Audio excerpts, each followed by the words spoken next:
Hola, el día de hoy tenemos 4 notas preparadas para ti. Vamos a hablar primero dando algún tipo de respuesta a unos argumentos que presentó Viri Ríos en el programa Tercer Grado el día miércoles pasado, hablando sobre la ley de telecomunicaciones que sigue causando pues todavía bastantita controversia. Vamos a hablar del problema de la gentrificación en la Ciudad de México, la manifestación que hubo el fin de semana y cómo podemos plantear el problema desde una óptica distinta que quizás sea más conducente a encontrar soluciones reales. Vamos a hablar del arresto de Julio César Chávez Jr. y qué significa esto para cómo deberíamos de percibir y exigir a nuestras autoridades que realicen su trabajo. Y por último, vamos a hablar del caso de Jeffrey Epstein, el cual el gobierno de Estados Unidos quiere dar completamente por cerrado y esto genera muchísimas más preguntas que respuestas. Esperamos que disfrutes el episodio de hoy. Yo soy Diego Medina, esto es El Nodo. Bienvenidos. Bien, vamos a comenzar hablando de algunas declaraciones que hizo Viri Ríos en el último episodio de Tercer Grado, hablando sobre la nueva ley de telecomunicaciones, que pues como ya sabemos, hemos reportado aquí, ha reportado a todo el mundo, pues ha sido bastante polémica. Esta manera de argumentar que presenta Viri Ríos en una parte específica del programa es completamente deshonesta. No es una manera de discutir en buena fe, sino una manera de engañar a través del uso de las palabras para tratar de imponer una idea a través de engaños, a través de dobles sentidos o a través de falsedades, básicamente, en lugar que a través de una argumentación lógica y, digamos, un poquito más estricta, honesta y transparente. Antes de empezar, queremos hacer un paréntesis importante. Para nosotros, Viri Ríos es una persona brillante, es una mujer sumamente bien preparada. Entonces, realmente esto no lo estamos diciendo como un ataque, una descalificación a todas las ideas de Viri Ríos, ni siquiera todas las ideas que presenta durante este episodio. Realmente solo queremos enfocarnos en algunos puntos de cómo decidió argumentar su apoyo a la nueva ley de telecomunicaciones de manera, como dijimos, pues bastante deshonesta y evidenciar estas deshonestidades, estas falacias al momento de discutir para poder reconocerlas al momento de nosotros estar en nuestras propias conversaciones, en nuestras propias polémicas, etc. Entonces, bueno, vamos a empezar viendo este video que Viri Ríos sube a su Instagram con, digamos, un compilado o unos clips de las peores partes de la discusión, al menos en nuestra consideración. Entonces, bueno, recordemos que aquí estamos en Tercer Grado hablando sobre la nueva ley de telecomunicaciones. Vamos a escuchar a Viri. En la discusión hay una enorme contradicción, porque por un lado se pide al Estado que dé resultados en materia de seguridad. Se pide que encuentre a cientos de miles de desaparecidos. Bien, aquí tenemos primero que nada un buen punto que podríamos nosotros tratar de desmenuzar. Viri empieza hablando sobre el gran problema de inseguridad que existe en México y esto es algo innegable, pero esto no tiene nada que ver con la ley de telecomunicaciones como tal. Aquí lo que se está haciendo es decir, bueno, a ver, hay un gran problema, entonces ¿por qué no me dejas solucionarlo? Pues porque no existe una sola solución al problema. Realmente no es la única alternativa crear un estado panopticón de supervigilancia digital a todos los ciudadanos. Entonces, esta manera de argumentar en la que el problema, que es bastante real, se utiliza como un rehén, inclusive podríamos decir, en el que, entonces estás a favor de que siga habiendo inseguridad en México, pues no, realmente creemos que sería muy difícil encontrar una persona que realmente quisiera que un problema como este siguiera existiendo. Pero eso no quiere decir automáticamente que entonces tenga que estar a favor de la solución que tú estás proponiendo. Esto asume o quizás plantea el tema de una manera en la que pareciera que te están acorralando a decir, bueno, pues es que entonces, ¿por qué no quieres esta solución? Entonces estás a favor del problema. Pues no, existe más de una solución, básicamente a cualquier problema realmente. Y no quiere decir el hecho de que tu solución o la solución que se presenta me parezca que no es la correcta o que vamos a perder más de lo que vamos a ganar al implementarla. Eso no quiere decir que automáticamente esté a favor de que el problema persista. Se le pide que tenga facultades para realizar esas actividades y al mismo tiempo, cada vez que el Estado intenta hacerse de esas facultades para verdaderamente dar resultados, se le critica por ser autoritario, por ser represivo. Aquí Viri nos habla de que cada intento que hace el gobierno por querer solucionar el problema y hacerse de los recursos y las herramientas que serían necesarias para poder atacarlo, algunas personas lo critican como autoritario o como represor. Y aquí volvemos a decir lo mismo. Estas soluciones, estas herramientas estos recursos de los que el gobierno se quiere hacer para solucionar el problema no son los únicos que se pueden utilizar. Y claro que se pueden utilizar medidas que se vuelvan represivas para resolver un problema real. ¿Qué ha pasado, por ejemplo, en El Salvador? Un país el que a todas luces sí resolvió un problema gravísimo de violencia y de criminalidad, pero a costa pues de bastantes atropellos a los derechos humanos y a las libertades individuales de sus ciudadanos. Entonces, pues sí se puede tratar de resolver un problema creando otro. Esto no es nuevo y obviamente no está fuera de lo que deberíamos analizar al momento de tratar de atacar un problema o una situación como la inseguridad en México. Entonces, volvemos a lo mismo, es deshonesto. Y aquí se vuelve deshonesto todavía en un segundo nivel y digamos un nivel peor, en el sentido de que el problema en México, el problema de la criminalidad en México no viene de la falta de recursos del Estado para perseguir delitos cibernéticos. ¿Vamos a ahora creernos que lo único que le falta al gobierno son herramientas para poder combatir el crimen? Claro que no, todos lo hemos visto, desde nuestra vida más cotidiana hasta las noticias que vemos a nivel nacional. El problema para combatir la delincuencia en México es un problema de corrupción y de voluntad política. Si con las herramientas que tienen los resultados son tan pobres por su mala implementación, y este es el punto clave, por su mala implementación, no podemos esperar que simplemente dándole más y más y más y más poderes y más herramientas al Estado, mágicamente esas sí las use de manera correcta, cuando todo lo que ha tenido hasta el momento lo ha usado de manera pues bastante pobre. Entonces, volvemos al mismo punto. Y es algo que se genera mucho en este tipo de discusiones, sobre todo a través del gobierno. Viridiana no forma parte del gobierno, pero las corporaciones y las personas que están a cargo del gobierno son expertas en usar este tipo de argumentación. Crean un problema en el que ellos mismos son los responsables, en este caso la corrupción, la inefectividad del gobierno es la responsable de la criminalidad en México, no se puede ver de otra manera, y luego ellos mismos nos ofrecen una solución, un problema que el gobierno crea y al que el gobierno mismo presenta una solución. Es una crisis manufacturada, es una crisis sintética y en el que curiosamente la respuesta siempre termina siendo la misma. Vamos a darle más poder al gobierno. Pues está bastante conveniente para quienes quieren que el gobierno tenga más poder. Yo creo el problema, te doy la solución y luego te ataco si no la aceptas porque mira este problema tan grave. Y por estar potencialmente mal utilizando estas herramientas. Y toda esta discusión habla de potenciales. Es una discusión enorme.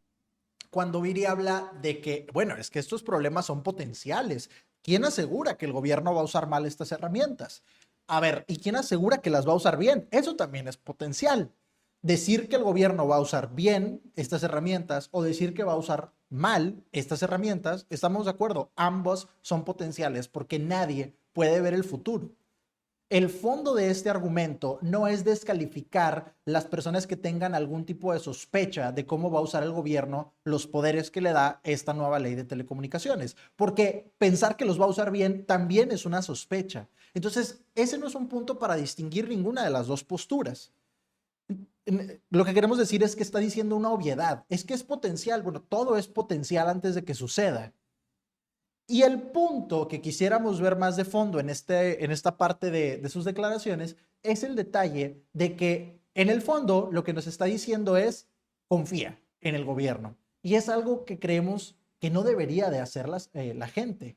No que debería estar en contra automáticamente de todo lo que el gobierno haga, pero si nuestra postura de inicio es bueno, pero el gobierno de seguro va a hacer las cosas bien, pues no entendemos en qué país has vivido toda tu vida o qué historia has estudiado. El gobierno de México no se ha ganado nuestra confianza a lo largo de toda su historia. Ningún presidente, creemos nosotros, ha sido digno o ha sido meritorio o ha sido merecedor, mejor dicho, de, bueno, démosle el beneficio de la duda. Después de todas las cosas que nuestro gobierno ha hecho mal, realmente es muy difícil para nosotros aceptar esta idea de, bueno, es que tu postura inicial debería ser, ok, el gobierno va a hacer las cosas bien. Ya si las hace mal, veremos qué pasa. La historia de México te dice una cosa muy distinta. El gobierno de México va a hacer las cosas mal. Y ya si las hace bien potencialmente, pues veremos qué pasa y ojalá que así sea. pero no podemos nosotros como ciudadanos simplemente decir, bueno, pues vamos a dar el beneficio de la duda al gobierno, de seguro van a usar todo de la mejor manera posible. Esto nunca ha pasado en México y no tendríamos razones para pensar que va a empezar a pasar ahorita. Y aunque alguien quisiera darle este beneficio de la duda al gobierno, eso es algo potencial que por alguna razón Viri quiere criticar en este momento. Enormemente ideológica, en la que a las personas a las que les gusta el Estado lo ven como algo positivo y a las personas a las que no, o a las que tienen una aversión a López Obrador, a Sheinbaum o a cualquier... Aquí estamos viendo la parte, digamos, más engañosa de esta argumentación, en la que Viri dice que la única razón por la que alguien podría estar en contra de esta nueva ley de telecomunicaciones es si esta persona tuviera algún tipo de aversión irracional, prejuiciosa sobre el gobierno o sobre López Obrador y Claudia Sheinbaum. Este es el tipo de argumentación más baja, más burda, más simplista que puede haber, y puedes estar seguro que cuando alguien te quiere decir, a ver, la única razón por la que no puedes estar de acuerdo conmigo es porque odias a esta persona o porque odias a este grupo o porque estás en contra irracionalmente de este concepto, eso te quiere decir que la otra persona no está discutiendo en buena fe. Está discutiendo de una manera en la que quiere crear una caricatura de ti para que se vea como algo ilógico que tú tengas tu opinión. Y como dijimos al principio, Viri es una persona muy, muy bien preparada. Entonces, claramente ya sabe que este nivel de argumentación no es el correcto cuando queremos realmente hacer competir dos ideas o dos posturas y encontrar la mejor a través de la discusión. Lo que está haciendo aquí es decir, la única razón por la que alguien puede estar en contra de mí y de mis ideas es porque sea una persona irracional, tonta y llena de odio. Esto no es real. Viri sabe que para cada postura, que para cada tema, existen 1000 razones para adoptar una posición. Decir que la única razón por la que alguien puede estar en contra de la nueva ley de telecomunicaciones es porque odia a López Obrador, presidente que ni siquiera pasó esta ley, es hacer una caricatura de la persona que tiene la postura opuesta a la tuya, y a final de cuentas es una manera de tratar de enlodecer la discusión, trabarla en temas que a nadie le importan y salirse con la suya, a través no de la argumentación racional de sus ideas, a través de la intimidación, a través de la caricaturización y a través, a final de cuentas, de la deshonestidad. Esto no es cierto y no es correcto hacerlo cuando realmente estamos tratando de defender una postura. Cosa que signifique actualmente el Estado, pues lo ven como un acto autoritario. Yo creo que aquí hay que ser adultos. Y aquí lo remata cuando dice, bueno, yo creo que hay que ser adultos. Pues, ¿cuál es el corolario ahí? Entonces, quien sea que esté en contra de este tema, son niños. Es un ataque no a las ideas de otra persona, sino a sus cualidades morales y en este caso intelectuales. Es que, bueno, piensas como un niño si estás en contra de mí. Eso no dijo nada de la postura de la otra persona. Atacarla personalmente, como decir que está llena de odio, que tiene prejuicios irracionales sobre Sheinbaum, sobre AMLO, o decir que piensa como un niño, es un ataque a la persona. Es un argumento ad hominem, como se dice, y es una falacia y te demuestra y te hace ver que alguien no está discutiendo realmente, no está intercambiando ideas contigo, está tratando de imponer las suyas sobre las tuyas. La realidad es que en este país el 90% de aquí vamos al tema de la impunidad. Sí, más del 90% de los crímenes se quedan impunes. Y entonces la solución es darle más herramientas al gobierno cuando las que tiene le dan tan poco resultado porque las implementa de manera tan pero tan pobre.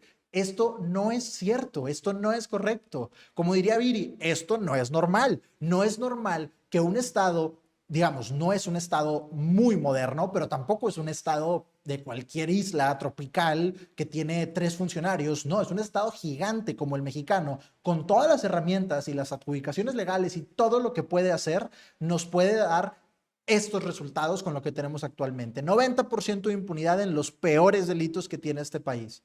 Y lo único que hace falta es que le demos más poder. No estás usando el que tienes bien. No estás usando ni tus recursos, ni tu capital humano, ni tu personal, ni tu presupuesto. Nada de esto lo estás usando de manera correcta. Entonces el Estado se vuelve como una persona que no da resultados y no da resultados y no da resultados y no dice, bueno, es que dame más dinero. Bueno, es que nada más ocupa un poquito más de dinero, nada más ocupa un poquito más de poder para ahora sí hacer una diferencia. No te mereces ese más poder hasta que no uses el que tienes correctamente. No es lógico seguirle dando recursos y poder a un sistema que no está funcionando.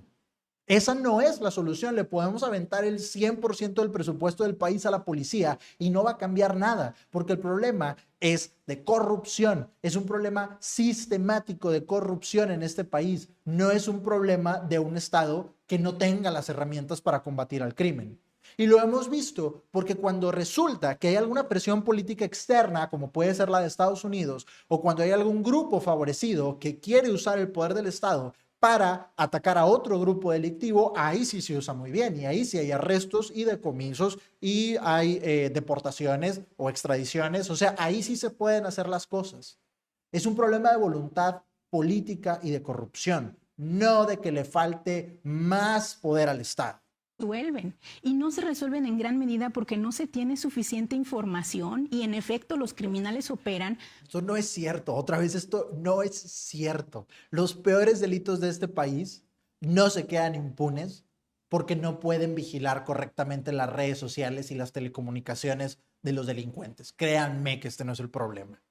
O sea, y vamos a pensarlo a nivel de nuestra propia vida personal, nuestra experiencia inmediata. ¿Cuántos casos de corrupción no has visto en diferentes trámites, quizás a través de algo que te contó otra persona?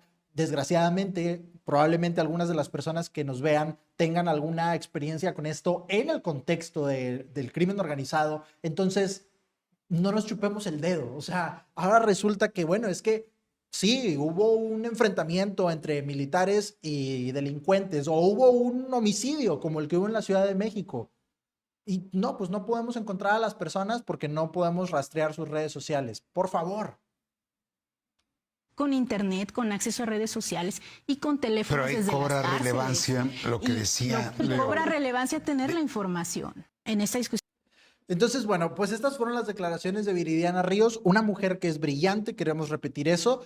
Queremos también hacer el comentario: Tercer Grado es un gran programa, la mesa en general está muy, muy bien conformada, todo el mundo nos cae muy bien y es muy agradable, creemos que todo el mundo debería de verlo, pero bueno, este tipo de argumentación no es correcta, es deshonesta, está hecha para engañar, para intimidar, para caricaturizar, para ridiculizar a la oposición, no a través de una presentación de ideas superior, sino a través de una argumentación de muy, muy bajo nivel.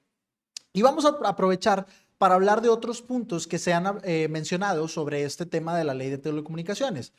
Primero tenemos a José Merino, que es un especialista en datos en la administración de Claudia Sheinbaum, que 2 veces hace este mismo argumento. Dice aquí, Peña Merino subrayó que el artículo 183 del nuevo dictamen es exactamente igual al de la ley de telecomunicaciones anterior, exactamente igual al que se aprobó en 2014 por Peña Nieto. ¿Qué? ¿Esto qué? Esto otra vez es una manera de querer encasillar a las personas que no piensan como tú en una clasificación que tú mismo les quieres poner y luego criticas esa clasificación, criticas esa caricatura que tú hiciste como si fuera realmente la otra persona. Y es un argumento que nosotros nos lo encontramos todos los días en nuestras redes sociales. O sea, ¿a mí qué? Que esta ley sea igual a la que tuvo Peña Nieto. Pues entonces Peña Nieto también estuvo mal. ¿Creen en serio, personas de puestos tan altos, creen en serio que estos son equipos de fútbol?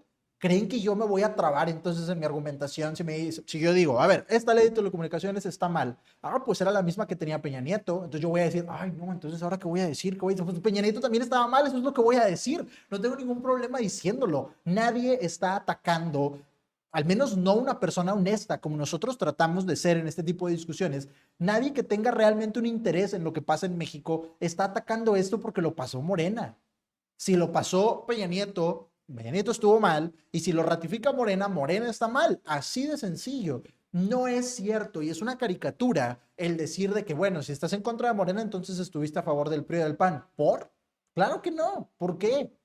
Y menos en gente más joven, que realmente no tuvo mucha experiencia en cuanto a años de su vida viviendo bajo otro sistema que no haya sido el de Morena, cada vez más. Entonces, esto es otro tipo de caricatura y es algo bastante, bastante ridículo que decir.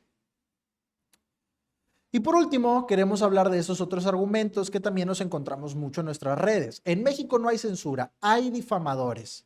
Y aquí habla, bueno, la libertad de expresión es un pilar esencial de toda democracia, pero no puede ser un escudo para la difamación, la calumnia o la exposición pública.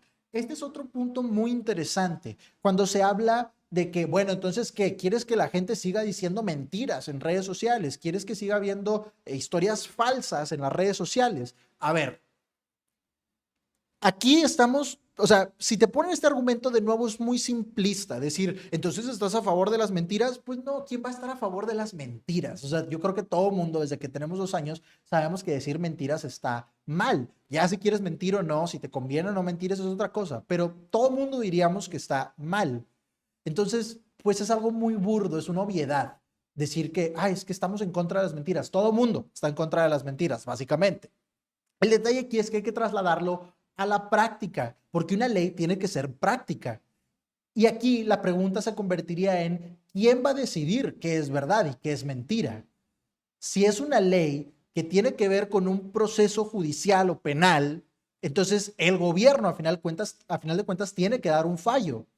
Y entonces, de manera práctica, de facto, el gobierno es quien va a decidir qué es verdad y qué es mentira. Y se convierte como un ministerio de la verdad. Ahí es donde tenemos que enfocar nuestra atención, porque ese es el punto más importante.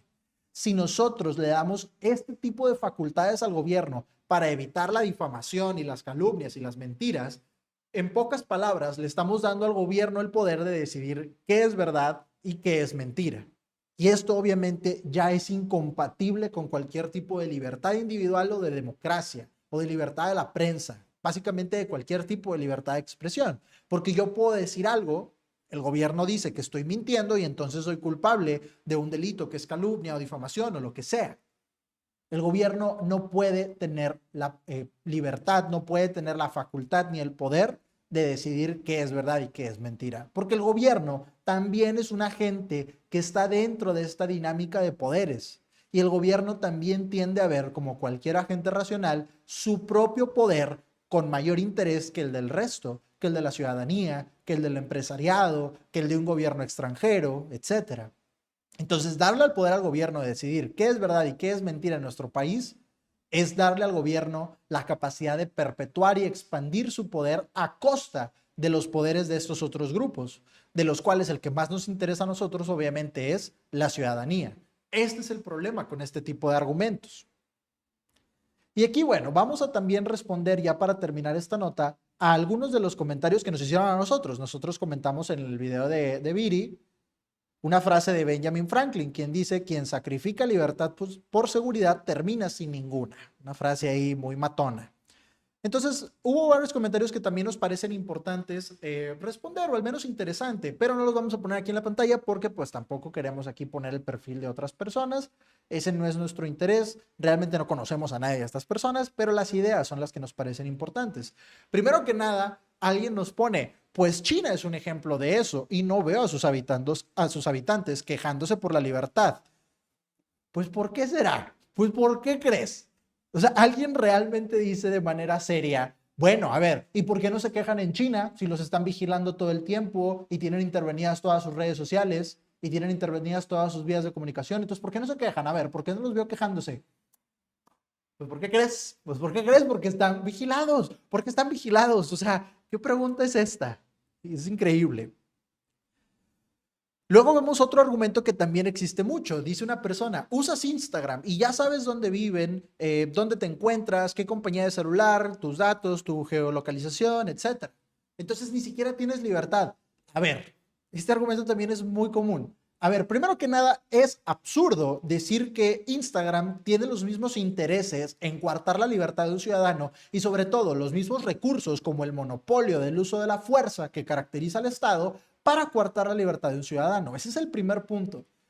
O sea, no es lo mismo, no es igual de peligroso que una empresa en Silicon Valley tenga mis datos a que las tenga el gobierno de mi país. Esa empresa no tiene el mismo interés en que yo no me exprese en contra de mi gobierno, no tiene el mismo interés en buscar a la oposición y tratar de limitarla, y no tiene sobre todo las herramientas como el uso de la policía, como si la tiene mi gobierno. Entonces, desde ese punto ya es un argumento bastante ridículo. Y después tendríamos que decir que yo decidí registrarme en Instagram. Yo decidí hacerme una cuenta en Instagram. Entonces, no es lo mismo a que yo no decidí nacer en México y ahora me tengo que hacer sujeto a todas estas coartaciones de mi libertad. En cualquier momento puedo cerrar mi cuenta de Instagram si yo quiero. Y si no quiero, no.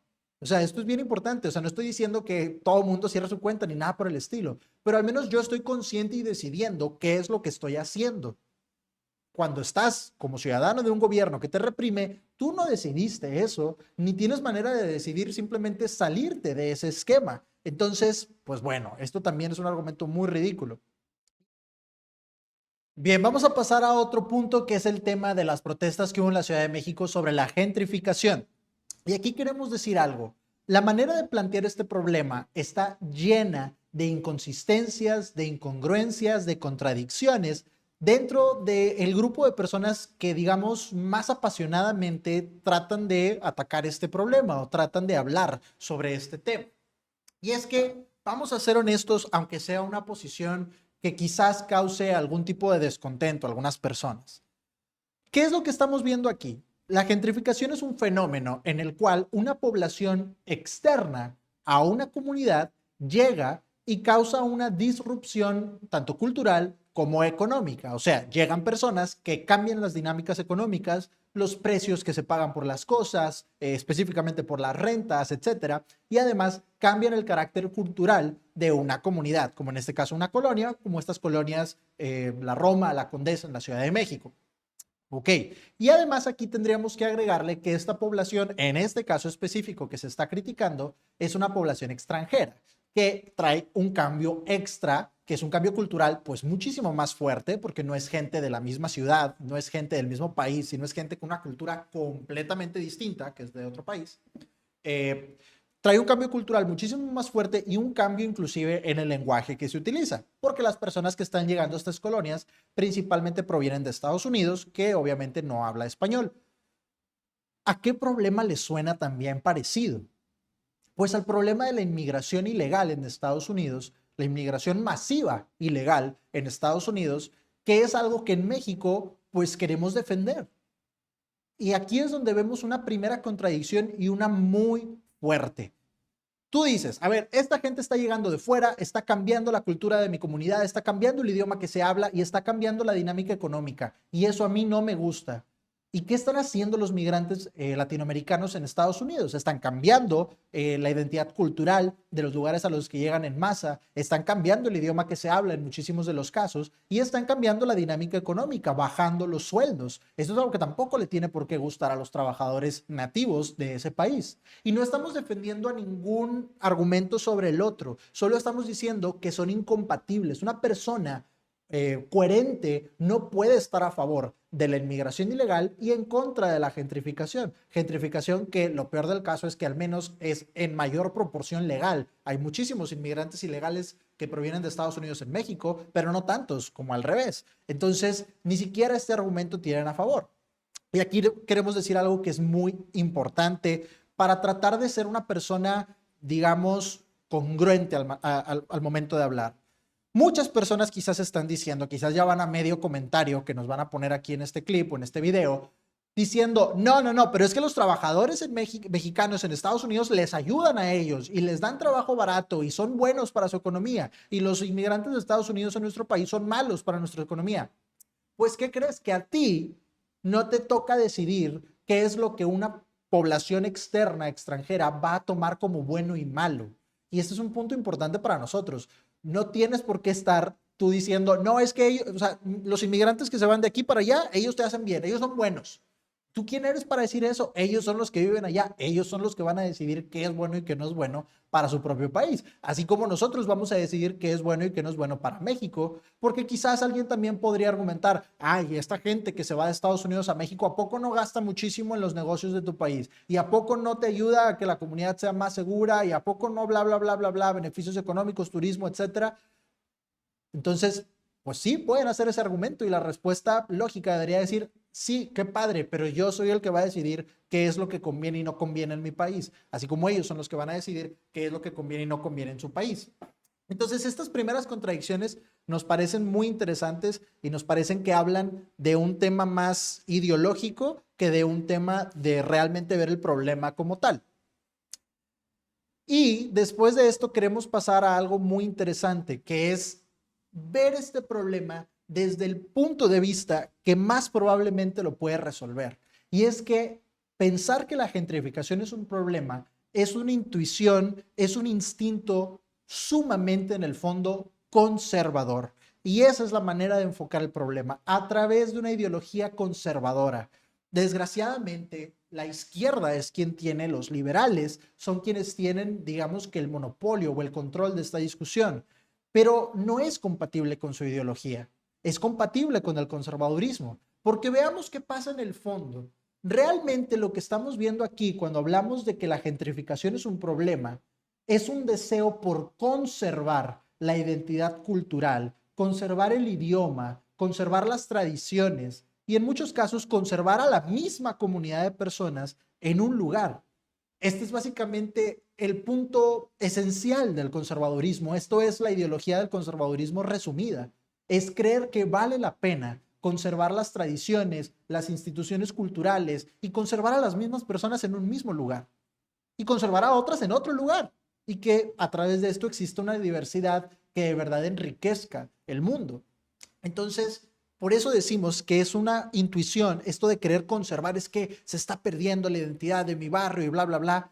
Esta es una intuición muy conservadora, y el conservadurismo nos deja atacarlo no como un problema puramente económico, que es a donde se resume, o en lo que se resume prácticamente todo lo que tenga que ver con una ideología de izquierda o algún discurso antiimperialista o algo por el estilo, que se vuelve solo en contra de una población específica, que es Estados Unidos, o a veces en contra de toda una clase social, que es la gente que tenga más dinero que tú.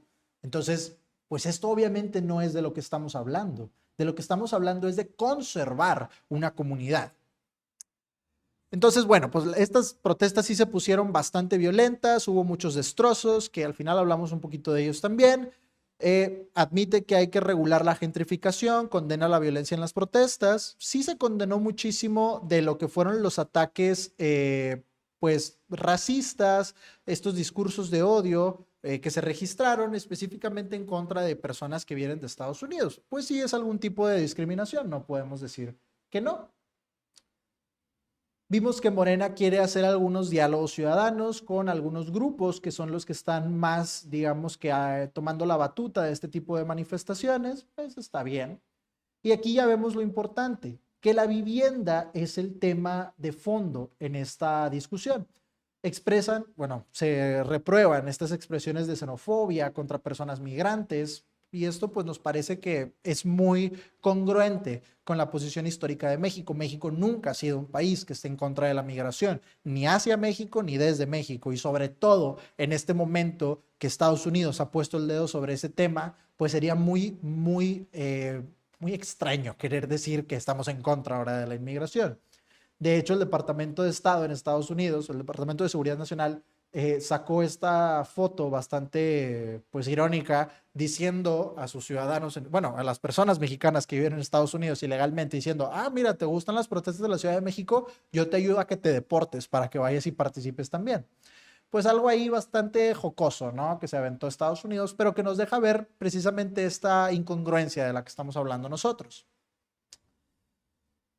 Y bueno, vimos que insultaron a Luisito Comunica. No sabemos qué tiene que ver Luisito Comunica con este tema. Pero vamos a hablar del tema importante. Este artículo muy interesante, otra vez de Viri Ríos, al final nos da 3 puntos que ella cree que son accionables para tratar de combatir el problema de la gentrificación. Y con 2 estamos bastante de acuerdo, y con 1 creemos que no va por ahí. Porque el primer punto que ella propone al gobierno de la Ciudad de México es el de aumentar los impuestos sobre las viviendas de segundo uso o sobre los terrenos abandonados. Y aquí vamos a aterrizar el problema. El problema de la gentrificación es en el fondo un problema de vivienda, en el cual hay muy poca oferta para mucha demanda, y esto obviamente hace que los precios suban y que solamente los pueda pagar cierto tipo de persona. No es que esa persona sea necesariamente de Estados Unidos o algo por el estilo, pero pues las personas con un mayor poder adquisitivo. Este no es un tema de estar discriminando a priori a una población nativa, a la población histórica de ese lugar. Es más bien un tema del que vivir ahí se vuelve cada vez más exclusivo, porque no hay muchas oportunidades de vivir en esos lugares, porque no hay mucha vivienda.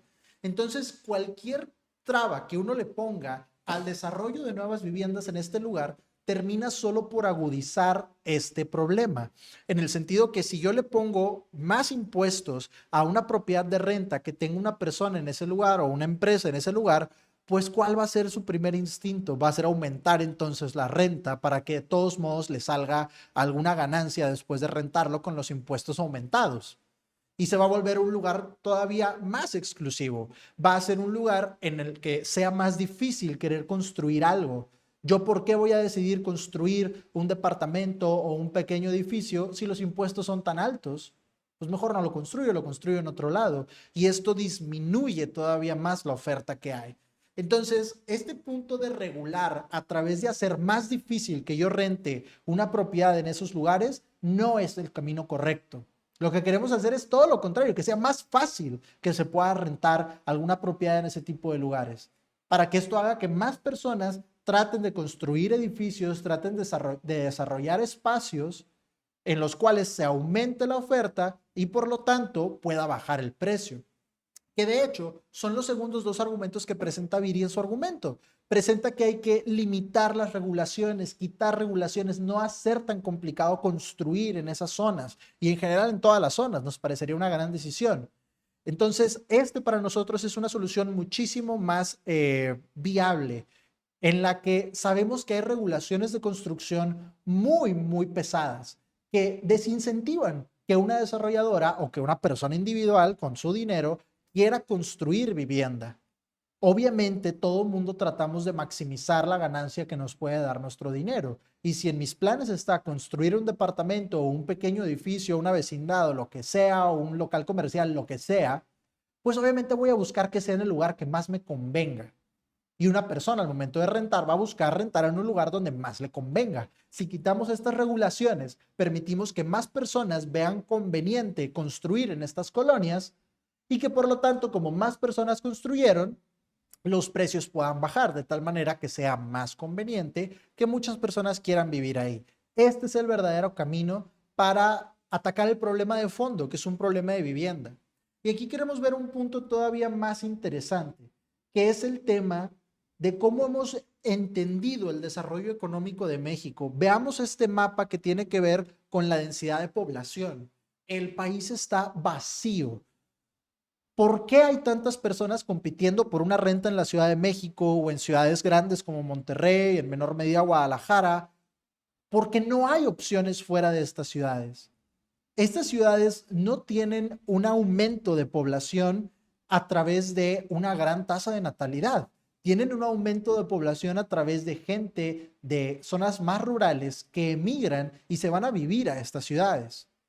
Y entonces esto crea una presión demasiado fuerte en las ciudades porque tienes a muchísimas personas compitiendo por un espacio reducido. Estas ciudades además son las más progresistas en el sentido que tienen mayor regulación gubernamental para la construcción y por lo tanto hacen que esta oferta no pueda subir al mismo ritmo que sube la demanda, que es de lo que hablábamos justo antes, y además dejan solo el campo. Y hay que entender algo, estas personas no se van del campo simplemente porque quieran. Se van del campo porque no hay opciones viables para un crecimiento económico en el campo. Este debe de ser el enfoque de una política coherente para atacar en gran parte el problema de la vivienda. Y veamos el mapa otra vez, el país está vacío, Chihuahua, Coahuila, Sonora, están vacías estas zonas del país. ¿Por qué no llevar el desarrollo a esas zonas? Este es un cambio de enfoque que a nosotros nos parece esencial para crear un país verdaderamente desarrollado. No tratar de favorecer cada vez más y más los trabajos que ofrece la ciudad, sino ofrecer también los trabajos que el campo puede realizar. Esta fantasía de que el progreso era que todo el mundo se volviera licenciado y todo el mundo tuviera un trabajo de oficina es eso, es una fantasía. Porque no existen tantos trabajos de este tipo para las personas. Y lo único que haces es que favoreces solamente los modelos de crecimiento económico que son propios de las ciudades. Y eso hace que todo el mundo tenga que emigrar a la ciudad. Y eso crea lo que estamos viendo aquí. Un desarrollo industrial más rústico, menos moderno, menos glamuroso, pero el poder dar opciones de maquinaria que permitan a la gente del campo quedarse en el campo, no tener que estudiar una carrera si no quieren hacerlo, pero aún así poder ser más productivos en su vida laboral. Este es el verdadero cambio que México necesita. Este es el verdadero enfoque que México necesita.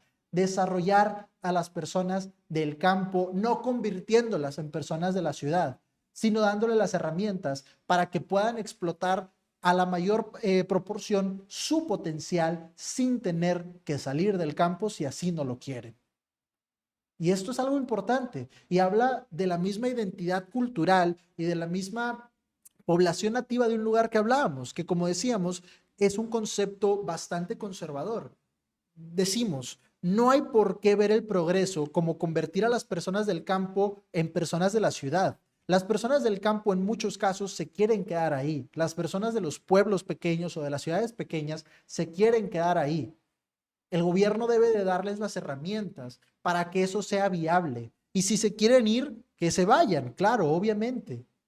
Pero también es cierto que tiene muchísimo valor conservar a la población que históricamente ha vivido en el campo, con sus tradiciones, con sus instituciones culturales y con herramientas de desarrollo económico propias para ellos, no propias para alguien de la ciudad, ni propias para que las maneje alguien de la ciudad y estas personas solo sean sus empleados. Esto no es lo deseable, porque esto obviamente va a atacar la jerarquía cultural o la jerarquía social que existe en estas comunidades. No, se puede respetar la forma de vida del campo modernizándola a través de tecnología de bajo costo y de alta productividad. Y recordemos este último punto, la meta no es que se conviertan en personas cosmopolitas de la ciudad, la meta es que se conviertan en lo que sea que quieran convertirse, pero de la manera más sencilla y productiva posible. Entonces, pues sí, es un punto muy interesante el de la gentrificación y como vemos, es un punto que se puede abordar de mejor manera desde intuiciones y desde ideas conservadoras, en el sentido de que claro que vale la pena conservar la identidad cultural, las dinámicas económicas, la misma población nativa de una comunidad, claro que esto vale muchísimo la pena y esto es una idea profundamente conservadora. Y además vemos cómo la respuesta no es más regulación del gobierno, la respuesta es menos regulación del gobierno, que no es sinónimo a cero regulación, pero menos regulación, otra idea bastante conservadora. Estas dos ideas en conjunto son, para nosotros obviamente como conservadores que somos, las dos mejores maneras de atacar el problema de la gentrificación. Vamos a hablar del tema del arresto de Julio César Chávez Jr., este boxeador o exboxeador mexicano, y esto la verdad es un circo para nuestro país y nos deja ver que todavía falta muchísimo, no ni siquiera para resolver el problema de la criminalidad en México, siquiera para empezar a tratarlo de manera seria, verdaderamente seria. Entonces vamos a entrar en esta materia. Lo primero que vimos, bueno, fue que Julio César Chávez Jr. fue arrestado en Estados Unidos y algo interesante aquí es que no es por algún tipo de acusación o investigación que él tenga en Estados Unidos como tal. Lo arrestó ICE, esta agencia que trabaja principalmente con las deportaciones.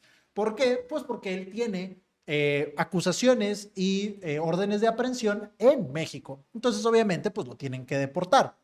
Y los delitos de los que se le acusa en México son bastante graves, como asociación ilícita, como tráfico de armas, o sea, cosas bastante graves, ¿no? Por decirlo así.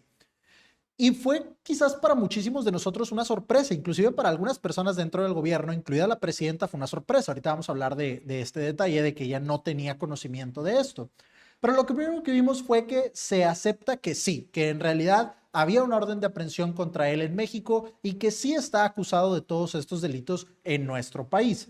Aquí, bueno, sabemos que la familia Chávez, empezando por su papá, pues siempre ha tenido muchos nexos personales con personas que están dentro de estos negocios ilícitos o que al menos se les acusa de estar dentro de estos negocios ilícitos. Uno de ellos, por ejemplo, Ovidio Guzmán, el hijo del Chapo Guzmán, el ratón.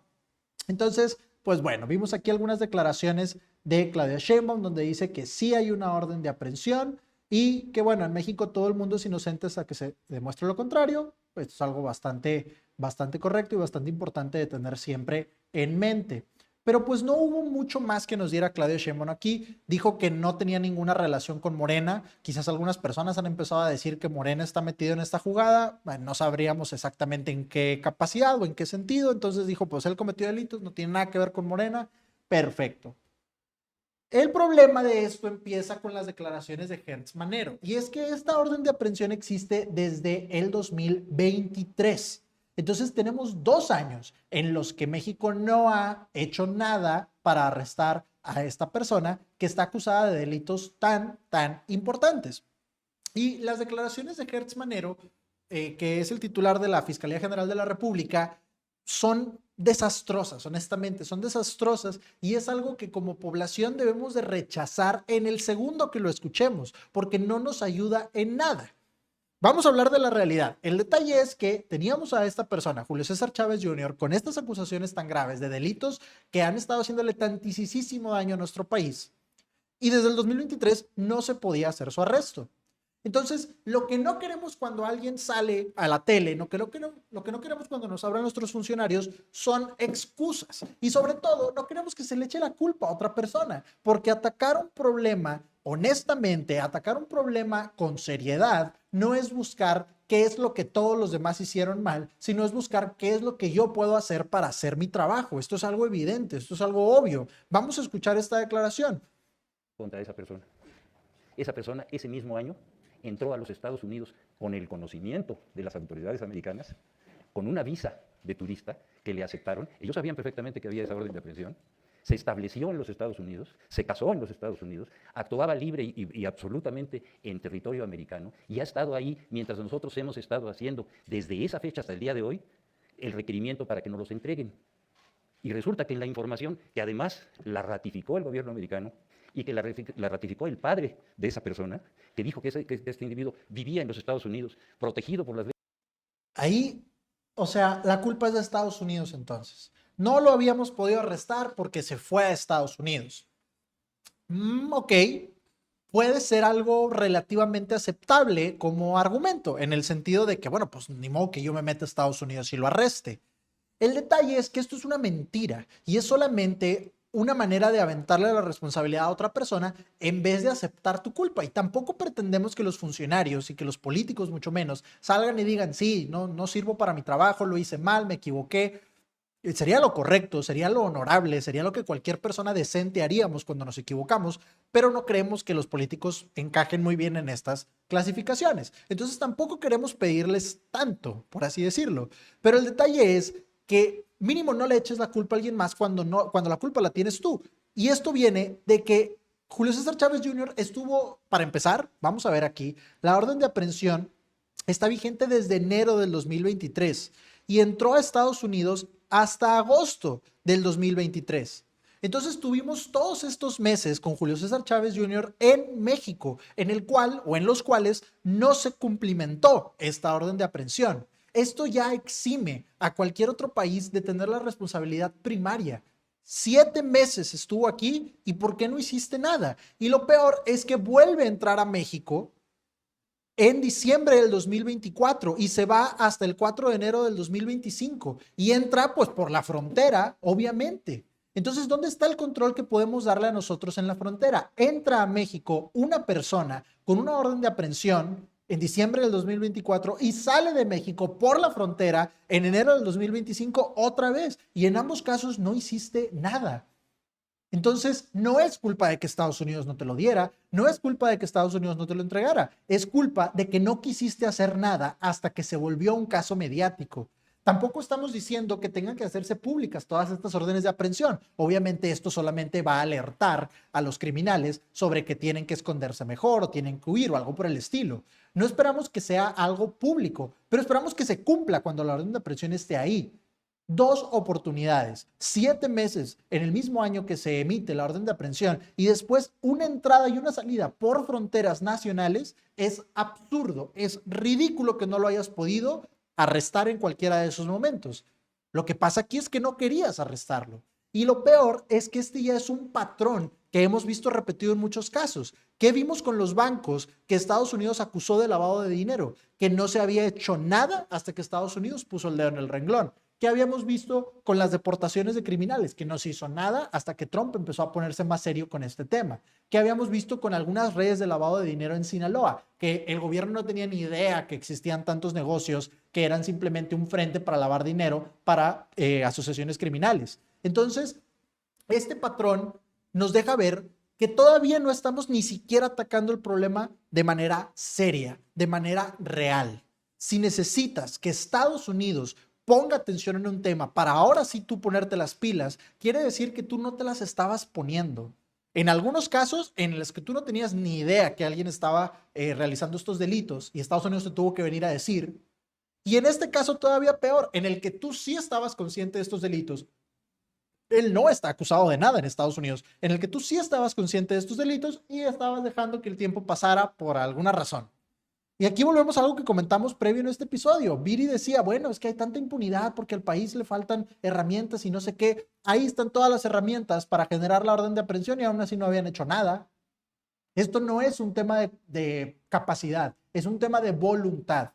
Y este gobierno, a pesar de que creemos que tiene más voluntad que gobiernos previos, no tiene todavía la necesaria para simplemente hacer cumplir las leyes que ya existen en tu propio país, no leyes nuevas. Las leyes que ya existen no las estás cumpliendo. Y es una pregunta bastante válida y bastante importante preguntar por qué no se había arrestado a esta persona, por qué no sabíamos que estos bancos estaban lavando dinero, por qué no tenemos toda la información sobre las redes de lavado de dinero en otro tipo de negocios diferentes a los bancos. ¿Por qué no? ¿Por qué no se arrestan a todas las personas que se necesitan arrestar? Esto es un circo, y esta tendencia de es que la culpa la tiene este, es que la culpa la tiene el otro, es que la culpa la tiene aquel, a mí no me sirve de nada que le eches la culpa a otras personas. Usa el poder que tú tienes y luego me dices qué pudiera hacer alguien más. Pero no me digas la culpa la tiene tal y tal y tal, mientras tú ni siquiera estás haciendo lo mínimo que te corresponde a ti. Esto no es lo que haría cualquier persona decente y cualquier persona con vergüenza. No es lo que haríamos nosotros en nuestra vida personal. No tenemos por qué aceptarlo de nuestros funcionarios. Y por último, queremos hablar del tema de que Claudia Sheinbaum no sabía. Ayer cuando aquí vemos la declaración de Claudia. Nos comunicamos con la Fiscalía.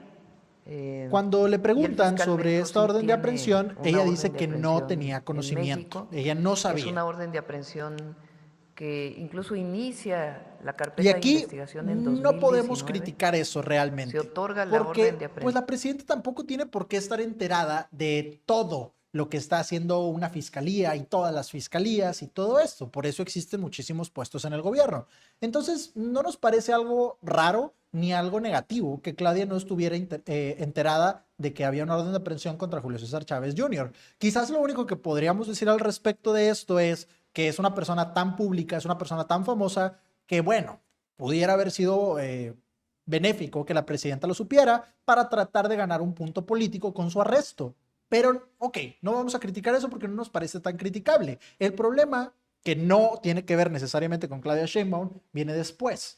Por parte de un juez cuando nos habla de la carpeta de investigación que existía en el 2019. Lo que nos informaron el día de hoy en el gabinete es que la mayoría del tiempo estaba ya en los Fíjense Estados cómo Unidos. declara, la mayoría del tiempo estaba en Estados Unidos. Entonces, ni siquiera ella está tratando de esconder el hecho de que ya había estado en México con mucho tiempo, meses, ya con una orden de aprehensión. Entonces, ni siquiera la presidenta está tratando de esconder esto.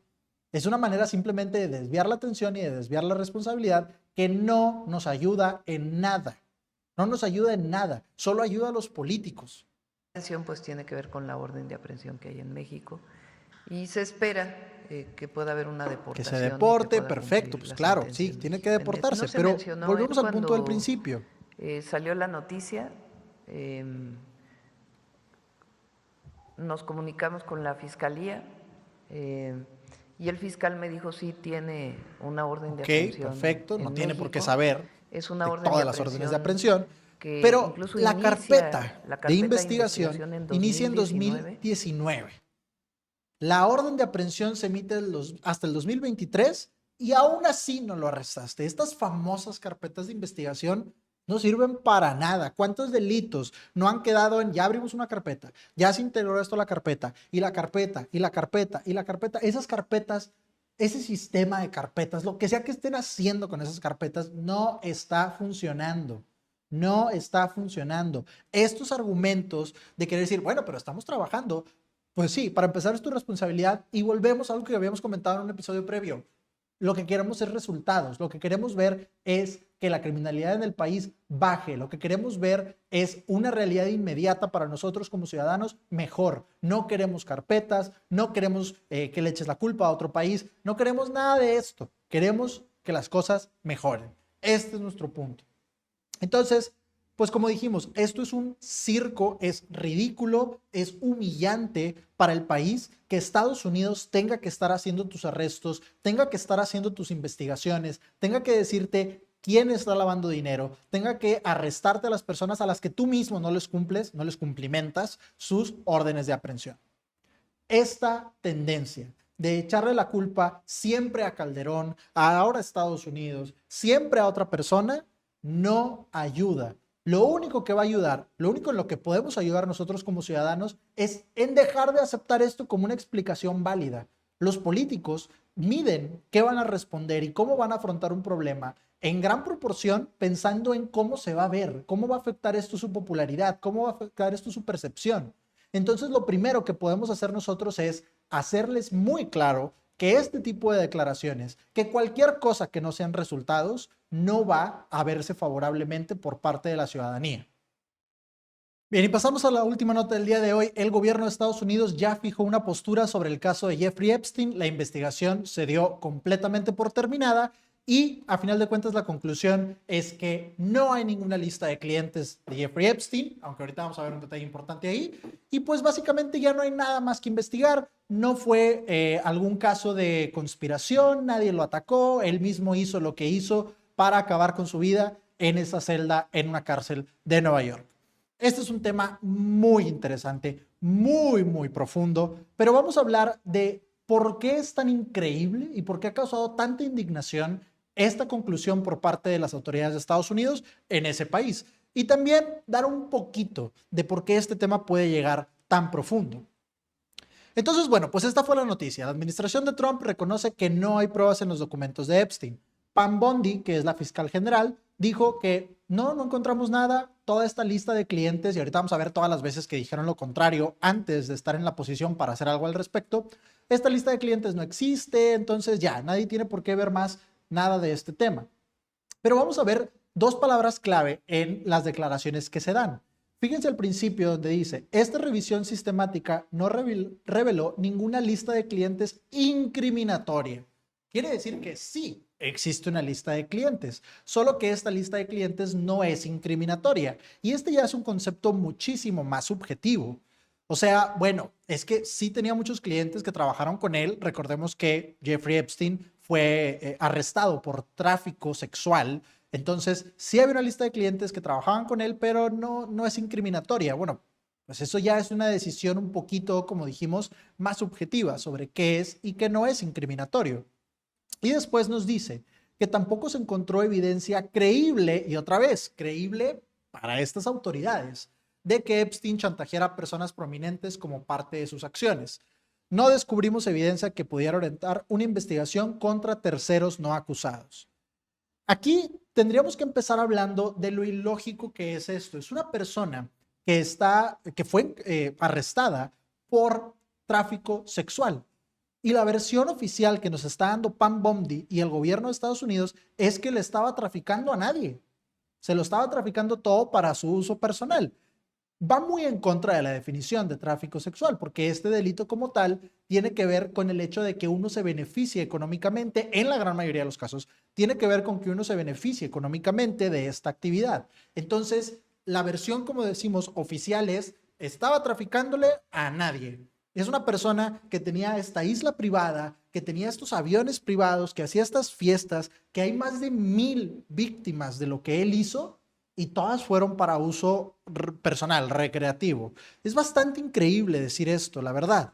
Pero lo peor es la postura que tenían estos mismos funcionarios antes de que este caso se diera por cerrado. Aquí vemos a Pam Bondi con poco tiempo de haber llegado a la administración de Donald Trump, celebrando y mostrando como si fuera un trofeo esta carpeta o este cartapacio donde dice The Epstein Files Phase 1. Esta era la fase 1. Le habían prometido a todo el mundo que iban a revelar la verdad sobre Jeffrey Epstein. Recordemos que este punto era muy importante para el movimiento MAGA y para muchas personas que les encantan las conspiraciones, y en general había algún tipo de confianza a través de este tipo de muestras de que el gobierno de Trump se iba a tomar en serio este problema y que le iba a ofrecer, a final de cuentas, la verdad, cual fuera que fuera la verdad, a la población de Estados Unidos.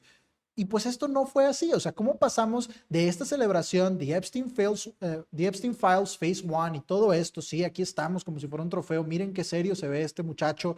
Vamos a investigarlo, para que al final dijeran, ya investigamos todo y no hay nada. Bastante raro, ¿no? Vemos declaraciones de J.D. Vance, el vicepresidente de Estados Unidos. Déjenme lo traduzco aquí al español. Vemos declaraciones de J.D. Vance donde nos da un tweet bastante interesante. Bueno, aquí vemos primero que Pam Bondi en una entrevista había dicho: tengo la lista de clientes en mi escritorio, ya mañana a primera hora la reviso. Y la revisó pues para no hacer nada, básicamente. Pero la declaración de J.D. Vance también nos deja ver que esta era una postura bastante generalizada dentro del gobierno, una táctica que a final de cuentas parece electoral. Dice aquí J.D. Vance: ¿qué posible interés tendría el gobierno de Estados Unidos en mantener en secreto a los clientes de Epstein? Como dando a entender que el gobierno tiene algún interés implícito en que no se conozca la extensión de las actividades de Jeffrey Epstein. Que nosotros estamos de acuerdo con esta acusación, pero ¿cómo llegamos de esto a después decir, no, no hay nada, no hay nada? Se hacen públicos también 10 horas de video sobre la celda de Jeffrey Epstein que supuestamente van a demostrar que nadie entró ni salió de su celda, pero la cámara ni siquiera está enfocando la puerta de su celda.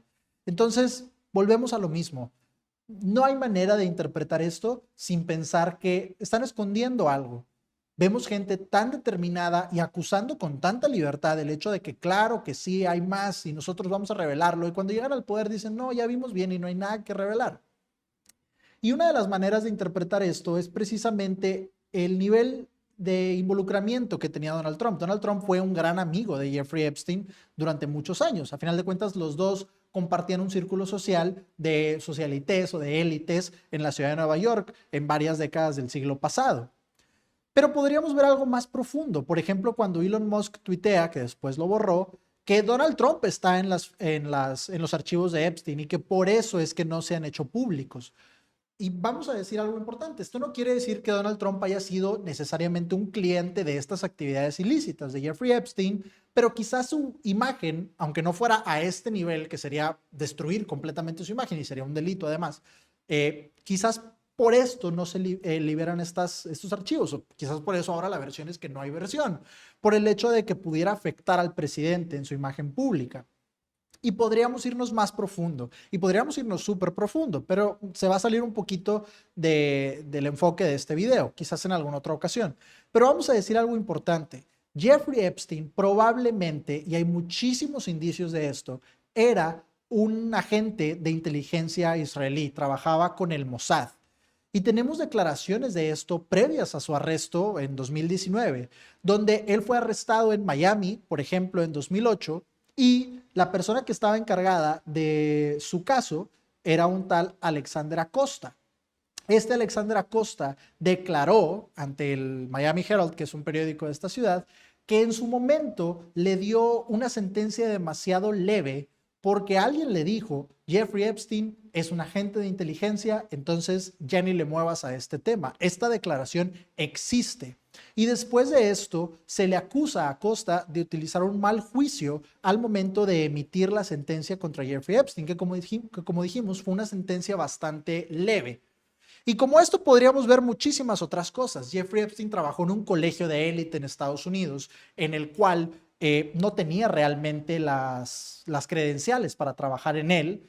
Y resulta que el director de este colegio era un exagente de la CIA y su hijo también era un exagente de la CIA. Y el hijo, exagente de la CIA, de la persona que le dio este primer trabajo a Jeffrey Epstein en una escuela, poniéndolo con menores de edad, era el fiscal al momento de que Jeffrey Epstein fuera arrestado. Entonces hay muchas cosas muy extrañas en este caso. Esta manera de operar en la cual una persona trata de, digamos que, presionar a personas importantes, empresarios, políticos, etcétera, involucrándolos en delitos, es muy, pero muy común.